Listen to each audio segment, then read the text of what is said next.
പൈസ നട്ട്സിന്റെ പുതിയൊരു വീഡിയോയിലേക്ക് എല്ലാവർക്കും സ്വാഗതം. ഇന്ത്യൻ ക്യുസീനിൽ ഒഴിച്ചുകൂടാനാവാത്തൊരു വിഭവമാണ് ബിരിയാണി.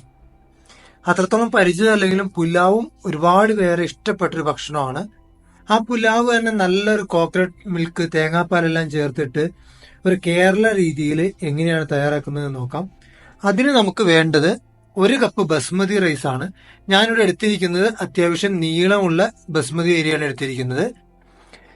പിന്നെ എടുത്തിരിക്കുന്നത് 2 ടേബിൾ സ്പൂൺ നെയ്യാണ് എടുത്തിരിക്കുന്നത്. നെയ്യിന്റെ ഫ്ലേവർ ഇഷ്ടമില്ലാത്തവർക്ക് സാധാ വെജിറ്റബിൾ ഓയിൽ ഏതാണെങ്കിലും യൂസ് ചെയ്യാം. പിന്നെ എടുത്തിരിക്കുന്നത് വലിയൊരു സവാള ചെറുതായിട്ട് അരിഞ്ഞെടുത്തതാണ്. ചെറിയൊരു തക്കാളി ചെറിയ കഷ്ണങ്ങളായി കട്ട് ചെയ്തെടുത്തത്. പിന്നെ എടുത്തിരിക്കുന്നത് 2 ബേ ലീവ്സ്, 3 ഗ്രാമ്പൂ, 3 ഏലക്ക, 1 ഇഞ്ച് വലിപ്പമുള്ള പട്ട, 1 ടീസ്പൂൺ വലിയ ജീരകം, 1 ടീസ്പൂൺ ചെറിയ ജീരകം. പിന്നെ എടുത്തിരിക്കുന്നത് 1 ടീസ്പൂൺ ഇഞ്ചി വെളുത്തുള്ളി പേസ്റ്റ്, 2 പച്ചമുളക് നീളത്തിൽ അരിഞ്ഞത്. പച്ചമുളക് ഓപ്ഷനിലാണ്. ഇതിനൊരു ചെറിയൊരു എരിവ് കിട്ടാൻ വേണ്ടിയിട്ടാണ് പച്ചമുളക് യൂസ് ചെയ്യുന്നത്. അല്ല നിങ്ങൾക്ക് എരിവ് തീരെ വേണ്ടെങ്കിൽ പച്ചമുളക് പൂർണ്ണമായിട്ട് ഒഴിവാക്കാം. പിന്നെ എടുത്തിരിക്കുന്നത് 1/2 cup green peas, carrot, beans ചെറുതായി കട്ട് ചെയ്തെടുത്തതാണ്. ഇതുമായിട്ട് നിങ്ങൾക്ക് ഇനി കോളിഫ്ലവറോ അല്ലെങ്കിൽ നിങ്ങൾക്ക് ഇഷ്ടമുള്ള അതുപോലത്തെ വെജിറ്റബിൾസ് ഏതായാലും നിങ്ങൾക്ക് യൂസ് ചെയ്യാം. ബ്രോക്കോളിയോ കോളിഫ്ലവറോ ഏതായാലും യൂസ് ചെയ്യാം. 1/2 കപ്പ് മതി. പിന്നെ എടുത്തിരിക്കുന്നത് 1 കപ്പ് തേങ്ങാപ്പാൽ, നല്ല തിക്കായിട്ടുള്ള തേങ്ങാപ്പാലാണ് എടുത്തിരിക്കുന്നത്. 1 കപ്പ് തേങ്ങാപ്പാൽ ഉണ്ടാക്കുവാനായിട്ട് 1/2 കപ്പ് വെള്ളം 1 കപ്പ് തേങ്ങയിലേക്ക് ചേർത്ത്, ചെറിയ തേങ്ങയിലേക്ക് ചേർത്ത് നന്നായി അരിച്ചെടുത്താൽ മതി. അതല്ല ക്യാൻഡ് കോക്കനട്ട് മിൽക്കാണ് യൂസ് ചെയ്യുന്നതെങ്കിൽ അത് അങ്ങനെ തന്നെ യൂസ് ചെയ്യാം. നല്ല തിക്കായിട്ടുള്ള കോക്കനട്ട് മിൽക്കാണിത്. പിന്നെ ഇതിലേക്ക് എടുക്കുന്നത് 1/4 കപ്പ് ചൂടുവെള്ളമാണ് എടുക്കുന്നത്. 1 ടീസ്പൂൺ ഉപ്പ്, 1/4 കപ്പ് കാഷ്യൂനട്ട്, 1/4 കപ്പ് ഉണക്കമുന്തിരിയാണ് എടുത്തിരിക്കുന്നത്. കുറച്ച് മല്ലിയില അവസാനം ഗാർണിഷ് ചെയ്യാനായിട്ട് കുറച്ച് മല്ലിയില, ഒരു ഫ്ലേവർ എല്ലാം നല്ലതായിരിക്കും. ഇനി പുലാവ് എങ്ങനെയാണ് തയ്യാറാക്കുന്നത് നോക്കാം. അതിനുവേണ്ടി ആദ്യം ഈ അരി നമുക്ക് വെള്ളത്തിൽ കുതിർത്ത് 30 മിനിറ്റ് മാറ്റി വെക്കണം. ഒരു കാര്യം പ്രത്യേകം ശ്രദ്ധിക്കേണ്ടത്, അരി ഒരിക്കലും കുതിർത്ത ശേഷം ഊറ്റി വെക്കരുത്. അത് ഡയറക്റ്റ് ആയിട്ട് വെള്ളത്തിൽ നിന്ന് വാരി നമ്മൾ കുക്ക് ചെയ്യുന്ന സമയത്ത് പാത്രത്തിലേക്ക് ഇടണം. ഊറ്റി വെച്ച് കഴിഞ്ഞാൽ ചിലപ്പോൾ പൊടിഞ്ഞു പോകാനുള്ള സാധ്യതയുണ്ട്. അതുകൊണ്ട് 1/2 മണിക്കൂർ അരി വെള്ളത്തിൽ കുതിർത്ത് വെക്കാം. ഇവിടെ ഒരു കുക്കർ അടുപ്പത്തേക്ക് വെച്ചിട്ടുണ്ട്. അതിലേക്ക് നമ്മൾ നേരത്തെ എടുത്തു വെച്ചിട്ടുള്ള 2 ടേബിൾ സ്പൂൺ നെയ്യ് ഒഴിച്ചു കൊടുക്കാം. ചട്ടി ചൂടായിട്ട് വരുമ്പോൾ അതിലേക്ക് നേരത്തെ എടുത്തു വെച്ചിട്ടുള്ള പട്ട, ഗ്രാമ്പു എല്ലാം ഇതിലേക്ക് ഇട്ട് കൊടുക്കാം. അതിലേക്ക് 2 ബേ ലീഫ് കൂടി ഇട്ട് കൊടുക്കുന്നുണ്ട്. ഏകദേശം പൊട്ടി വരുമ്പോൾ അതിലേക്ക് സവാള ചേർത്ത് കൊടുക്കുകയാണ്.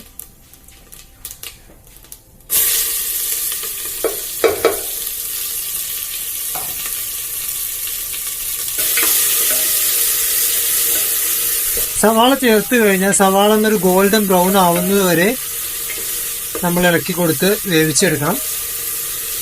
ഇടക്കിടക്ക് ഒന്ന് ഇളക്കി കൊടുത്താൽ മതി. ഫ്ലെയിം ഞാനിപ്പോൾ ഹൈ ഫ്ലെയിമിൽ നിന്ന് മീഡിയം ഫ്ലെയിമിലേക്ക് മാറ്റുന്നുണ്ട്. ഇനി സവാള എന്നൊരു ഗോൾഡൻ ബ്രൗൺ ആവുന്നത് വരെ നമുക്ക് വെയിറ്റ് ചെയ്യാം. സവാള ഗോൾഡൻ ബ്രൗൺ കളർ ആയിട്ടുണ്ട്. ഇപ്പോൾ ഏകദേശം ഈ ഒരു പരുവായിട്ടുണ്ട്. ഇതിലേക്ക് നേരത്തെ എടുത്തു വെച്ചിട്ടുള്ള 2 പച്ചമുളക് കീറിയതും അതുപോലെ തന്നെ 1 ടീസ്പൂൺ ജിഞ്ചർ ഗാർലിക് പേസ്റ്റ് കൂടി ഇട്ട് കൊടുക്കാം.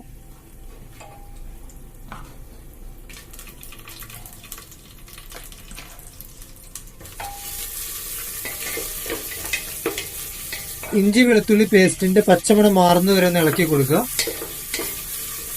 അങ്ങനെ പച്ചമണം മാറിക്കഴിഞ്ഞാൽ അതിലേക്ക് നേരത്തെ എടുത്തു വെച്ചിട്ടുള്ള തക്കാളി കട്ട് ചെയ്ത് ആഡ് ചെയ്ത് കൊടുക്കാം. ഇതിലേക്ക് തക്കാളി ചെറുതായി അരിഞ്ഞ് ഇട്ട് കൊടുക്കാം.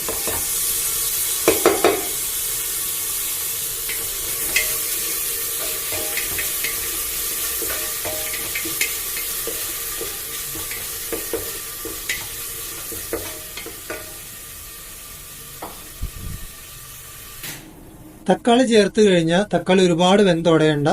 തക്കാളി ഒന്ന് വെന്ത് കഴിഞ്ഞാൽ അതിലേക്ക് നമ്മൾ എടുത്തു വെച്ചിട്ടുള്ള പച്ചക്കറി നമുക്ക് ആഡ് ചെയ്ത് കൊടുക്കാം.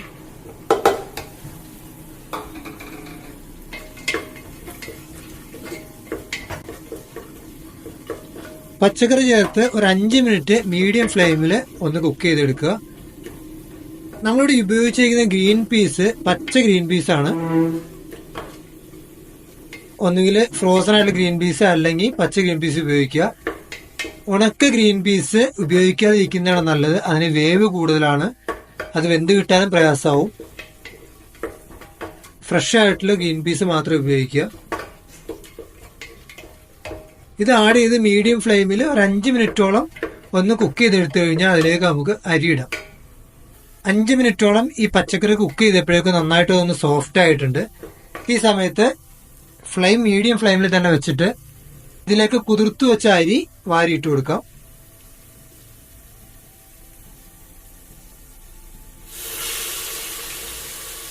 അരി ചേർത്ത ശേഷം ഒന്ന് ഇളക്കി കൊടുക്കുക. ഒരുപാട് ഇളക്കി അരി പൊടിഞ്ഞു പോവും.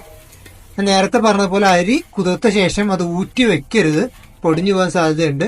അതുകൊണ്ട് നേരെ വെള്ളത്തിൽ നിന്ന് അടുപ്പത്തിലേക്ക് ഇടുക. ഫ്ലെയിം ഞാൻ ഹൈ ഫ്ലെയിമിലേക്ക് മാറ്റുന്നുണ്ട്. അരി ഒന്ന് ആഡ് ചെയ്ത് ഒന്ന് ഇളക്കി കൊടുത്ത ശേഷം അതിലേക്ക് നമ്മൾ എടുത്തു വെച്ചിട്ടുള്ള 1 ടീസ്പൂൺ ഉപ്പ്, അതിന്റെ കൂട്ടത്തിൽ 1 കപ്പ് തേങ്ങാപ്പാല് ചേർത്ത് കൊടുക്കുന്നുണ്ട്.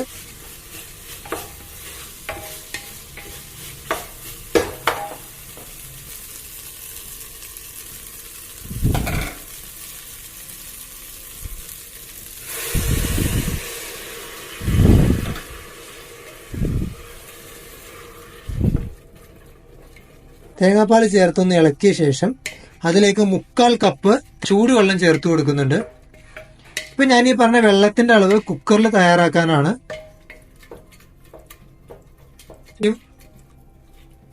ഈ വലുപ്പമുള്ള കുക്കറിലേക്ക് 1 കപ്പ് തേങ്ങാപ്പാലും 1/4 കപ്പ് വെള്ളവും ചേർത്ത് അടച്ചു വെച്ച കറക്റ്റ് വേവായിരിക്കും. 1/4 കപ്പ് വെള്ളം കൂടി ചേർത്ത് കൊടുക്കുന്നുണ്ട്. ഫ്ലെയിം ഹൈ ഫ്ലെയിമിലാണ് വെച്ചിരിക്കുന്നത്. കുക്കറിന്റെ മൂടി അടച്ചു വെച്ചു. ഇനി 1 വിസിൽ വന്നതിന് ശേഷം നമ്മൾ ഫ്ലെയിം മീഡിയം ഫ്ലെയിമിലേക്ക് മാറ്റി വെക്കണം. മീഡിയം ഫ്ലെയിമിൽ വെച്ച് 1 വിസിൽ വന്ന അപ്പോൾ തന്നെ നമുക്ക് ഫ്ലെയിം ഓഫ് ചെയ്യണം.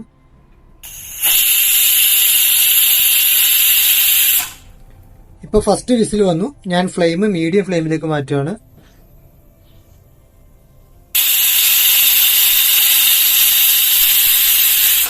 ഇപ്പൊ രണ്ടാമത്തെ വിസിലും വന്നു.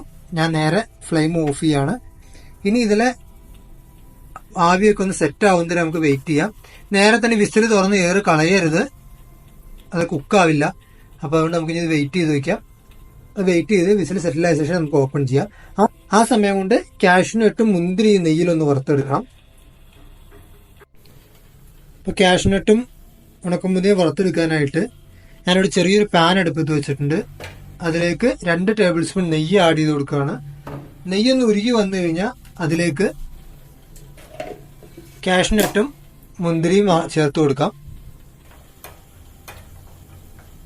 അതിന്റെ കൂടുതൽ അപ്പോൾ തന്നെ ഉണക്ക മുന്തിരിയും കൂടി ആഡ് ചെയ്ത് കൊടുക്കുകയാണ്.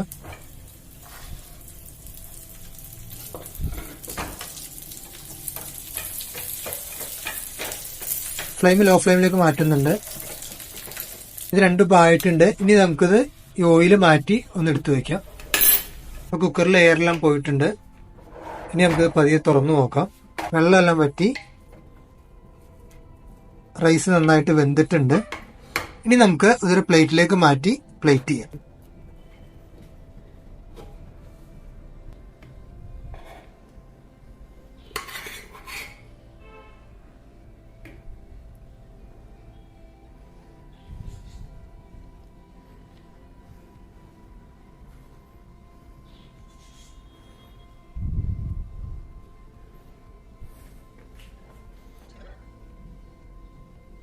പുലാവ് ഇവിടെ റെഡി ആയിട്ടുണ്ട്. കോക്കനട്ട് മിൽക്കിൽ ഉണ്ടാക്കിയെടുത്തുകൊണ്ട് തന്നെ അത്യാവശ്യം നല്ലൊരു കോക്കനട്ടിൻ്റെ ഫ്ലേവർ നന്നായിട്ട് വരുന്നുണ്ട്. വീഡിയോ നിങ്ങൾക്ക് എല്ലാവർക്കും ഇഷ്ടമായെന്ന് കരുതുന്നു. ഒന്ന് ട്രൈ ചെയ്ത് നോക്കുക. ഇഷ്ടമായെങ്കിൽ നിങ്ങളുടെ കൂട്ടുകാർക്കും കുടുംബക്കാർക്കും എല്ലാം ഷെയർ ചെയ്ത് കൊടുക്കുക. ചാനൽ സബ്സ്ക്രൈബ് ചെയ്യുക. മറ്റൊരു വിഭവവും മറ്റൊരു വീഡിയോവുമായിട്ട് അടുത്ത ആഴ്ച കാണുന്നവരേക്കും എല്ലാവർക്കും ബൈ.